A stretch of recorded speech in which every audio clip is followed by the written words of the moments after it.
Example 1.5, deriving equation of motion considering torsional stiffness. So let's have a system that looks like this. We've got a fixity up top, and we're going to draw a shaft coming straight down. And we're going to have a disc on the bottom of that shaft. There's some thickness to that disc, right? And I have a solid shaft, right? Sometimes I might draw it as a spring, but here I'm just going to draw it as a solid shaft. And I have a disc here. And I'm going to say I've got a point of rotation. We're going to call it O here in the middle.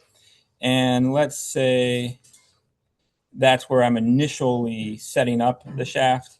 And I want it to spin positive rotation theta in that direction. Right? And so I can grab the disc, I can rotate it that way, and if I let go, the shaft is going to spin it back, and it's going to wing, wing, wing, wing, wing, back and forth, back and forth. And so it's a 1 degree of freedom system where it's rotation about the center of that spinning disc. So if I were to draw my free body diagrams in my equilibrium state,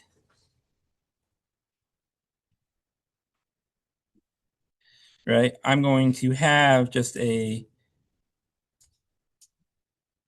disc that looks like that. I'm going to have point O in the middle. Have a little bit of thickness to the disc. And I am going to have no forces acting on it, right? I guess in theory, I might have a normal force up and a gravitational force down, but we've seen that those always cancel, right? So I'm just going to drop them. Also, they don't act in the direction of my 1 degree of freedom, right? So more appropriately, they wouldn't be modeled, but I'm also not going to even draw them here because we're not doing a 2 degree of freedom system. So my other state here for my display state,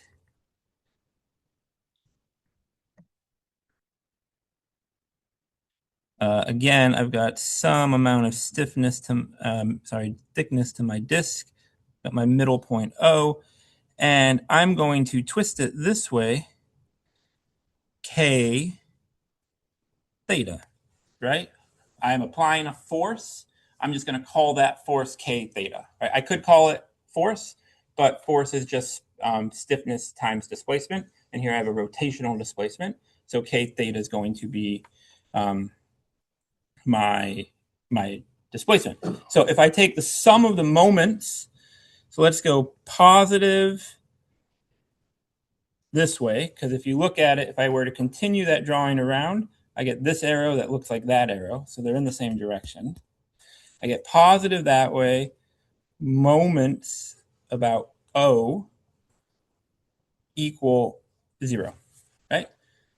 In my equilibrium state, I have no moment applied, right? So now I just have to do my sum of my moments, positive up and to the right, my moments, we are sum of moments about O are equal to negative K theta, right? And I am missing a sum sign here. Sum of my moments about O. So now I have my 2 equilibrium forces, my 2 free body diagrams. So step 2 is the classic apply Newton's second law, right? But we don't have force as mass times acceleration because we're in rotation. So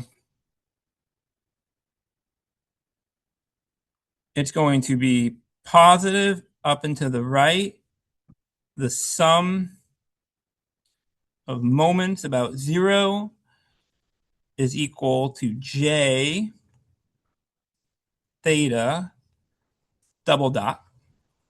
And that's my rotational moment of inertia times the acceleration of theta double dot, right? So that gets me back to an equivalent to Newton's second law, force equals mass times acceleration, is equal to negative k theta. Now, if I want to get an equation of motion, I just need to get